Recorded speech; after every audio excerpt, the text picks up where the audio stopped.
Hello, Colin here. A tribute to Alan Allen, the greatest escapologist since Houdini. I first met Alan at Harry Stanley's unique magic studio, where he was helping out, and he was a diminutive guy. He used to say he was 5 foot 1.5. I think he was about 5 foot 3, but Alan liked the sound of 5 foot 1.5, and he was always dressed immaculately, suit, white shirt, tie, and he was demonstrating during a quiet period, and that was the first time I saw him. The first time I saw him perform was was at the Magic Circle Young Magician of the Year contest. While the judges were deliberating, Alan was the support act, and he did his straitjacket escape on stage. First time I'd seen him work, and it was amazing. It was a 3 minute escape. He had a big clock, and he was tied up, put in the straitjacket by members of the audience, and then on the stage the music would start to play, and it was choreographed so that each kick, because he'd throw himself down on the stage, it was very dramatic, and he really looked like he was struggling to escape, and as each kick was hit by a cymbal or the music crescendoed and the clock was going round, and as it got to 2 minutes 30, one arm would appear and the music would lift, do, do, do, do, do, so on and so forth. And at 2 minutes 55 seconds, 56, 57, voila, he was out. But he was exhausted, just, out of breath, tired, and completely wrung out. And thunderous applause. So I was watching from the back of the stalls because I was just standing there waiting for the results. So I had to go backstage and into the dressing room.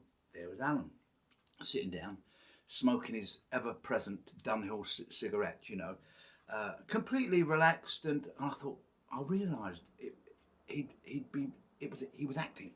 I never thought of being a magician as being an actor, but of course that's exactly what a magician is, an actor, being the part of playing the part of a man who can perform miracles. And that made me think, and I realised that there's a lot more to the craft than meets the eye. So later on, I met Alan again through Davenport's and Saturday mornings, and through the Magic Circle, but when I was old enough to join. And he asked me at one point, he was filming on Clapham Common.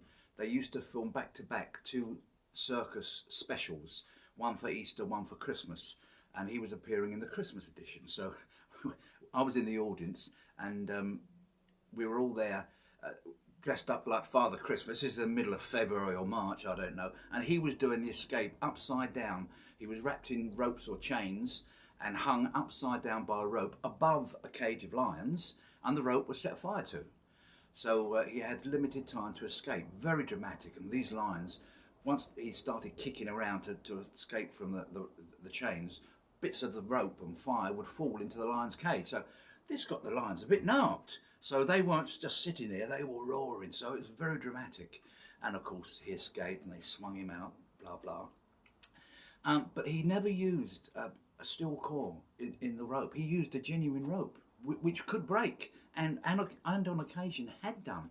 In fact, I found out from him that I think it was in Spain or Italy, he fell, had a very bad fall, and they called the priest to give him the last rites, which was ironic because Alan was Jewish.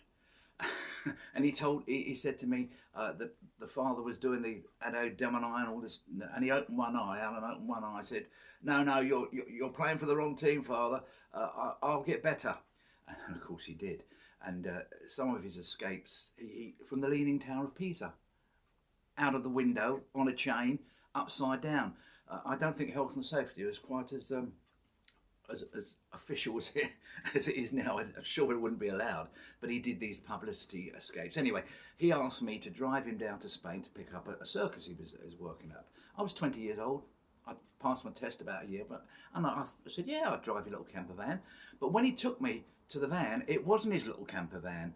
It was a Winnebago, an American thing, about 40 foot long, 20 foot wide. To me, it looked like a lorry. And it was a left-hand drive. I'd never driven on the left in my life. I said, Alan, I've got to do it. So off we went, and they told me the blokes had showed me on the map how to get down. Oh, it's all motorway all the way. No, we got it wrong. We went through Paris in the rush hour in this Winnebago, and I think we went round the Arc de Triomphe 3 times, round in circles. Anyway, we got there, and in one piece, just about. And Alan said to stay for a few days, and watch the circus. And it was a 3-ring circus. I mean, this was a big circus, and I'd never seen anything like it. And of course, he was in the centre ring, and he did his act as read. First night, fabulous. Second night, he said, "Well, come backstage, and you can see how the other half live." So I'm standing there. There's a big curtain before you have to go through to get into the centre ring, and Alan's standing there. Smoking his cigarette, he's got the Dunhill going, and all the other acts, the jugglers were juggling, and the acrobats were stretching and jumping and hulba, hey, and Alan's just standing there. And one of the guys come up, Monsieur Alan, do you not warm up? And Alan said, "Well, I am warming up, I'm smoking me fag." And they just looked in amazement, they couldn't believe it. He's about to be hung upside down and escape from this rope, and he was completely cool and calm. And of course he went on and did the act. Fabulous. And he was a great negotiator. I never heard him raise his voice, but he could negotiate the wings off a bird. And he was known for it. I mean, he was the highest paid special act probably in Europe, escapologist certainly. And I think it was Terry Herbert told me that he and Alan were both going to a magic convention in America, and they were travelling on the same plane. And Terry just happened to mention, he said, "Oh, it's going to be murder when we get off. Finding a Greyhound bus or getting a taxi. I hear the American taxis are a bit iffy." And Alan said, "Oh, don't worry about that. You can come with me." And Terry said, "What do you mean?" He said, "Well, part of my contract is a limo, stretch limo, from the airport to the hotel." That was the negotiator, Alan Allen. And I swear it's true. Another thing, he appeared on the David Nixon show. Again, a tremendous amount of money was talked about and paid, and he was going to be hung from a helicopter as it flew over Teddington Lock, because the studios were in Teddington, so it would be a perfect place to do this escape from.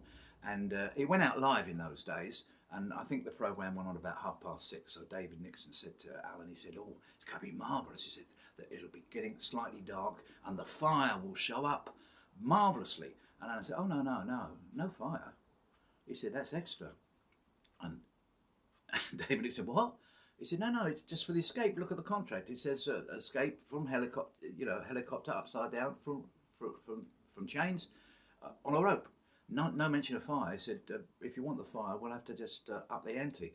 And David Nixon looked at his producer and the magical advisor, who at that time was Billy McComb, and the producer went, "Oh." And David said, "Oh, okay, Alan, we'll just keep it. You couldn't do it as a..." And I said, no. This is business." And he did escape. And I must admit, David Nixon did the voiceover.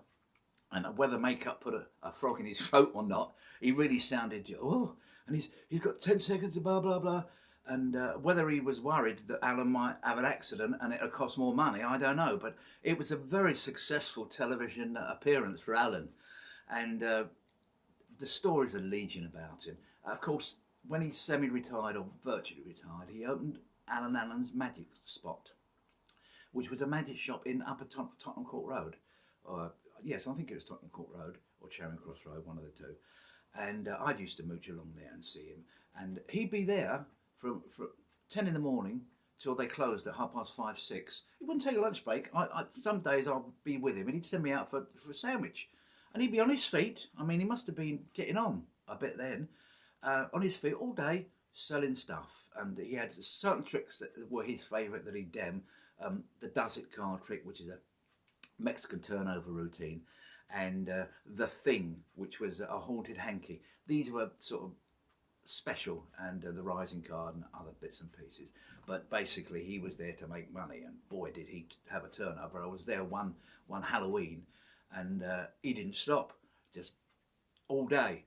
And I acted like security. People were queued up outside the door to get in to buy gear for Halloween. He must have taken a fortune. Anyway, he was a great guy, and as I say, he was a shrewd negotiator. And I think later on he mentored a young man called Michael Vincent. Now, if you get a chance to see anything Michael does, have a look, because I think some of Alan's quiet dignity and style and poise rubbed off on Michael. He's a wonderful close-up magician, but he has, when I look at him, and I've never met him, I've only seen him because this was years later, when he appeared on the scene. He's a lot younger than I am, and you watch and see how he works. It's beautiful, style and elegance, and that was Alan Allen, style and elegance, the greatest escapologist since Houdini, no doubt about it. And I'm proud to say he was a friend. I hope you've enjoyed this. The next one, next tribute I'll do will probably be to Billy McComb. It ain't what you do, it's the way that you do it.